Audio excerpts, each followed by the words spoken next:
అదేవిధంగానే HMTV నూతన సంవత్సర calendar ఆవిష్కరణ కార్యక్రమం ఘనంగా జరిగింది.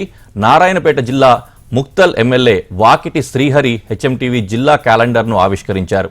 ప్రభుత్వానికి ప్రజలకు మధ్య హెచ్ఎంటీవీ వారధిగా పనిచేస్తోందని ఈ సందర్భంగా వాకిటి శ్రీహరి అన్నారు.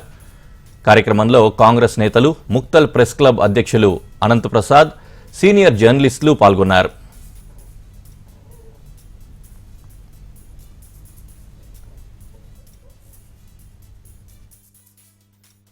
హెచ్ఎంటీవీ యాజమాన్యానికి, సిబ్బందికి అందరికీ కూడా అదే మాదిరిగా హెచ్ఎంటీవీ ప్రేక్షకులందరికీ కూడా సంక్రాంతి శుభాకాంక్షలు.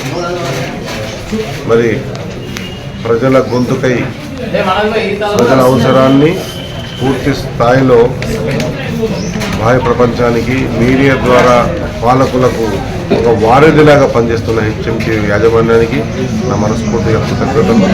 ఈ సమాజంలో ఇది పెద్ద పాత్ర, ఈ పాత్రని పూర్తి స్థాయిలో పోషిస్తున్నందుకు మనస్ఫూర్తిగా ధన్యవాదాలు తెలియజేస్తా ఉన్నా. మున్ముందు ఇంకా మంచి కార్యక్రమాలు తీసుకొని ఈ సమాజాన్ని సరిచేసే విధంగా చర్యలు చేపట్టాలని కోరుతూ ధన్యవాదాలు. ఇవి బులెటిన్లోని వార్తలు. నెక్స్ట్ బులెటిన్లో మళ్ళీ కలుద్దాం. నమస్తే.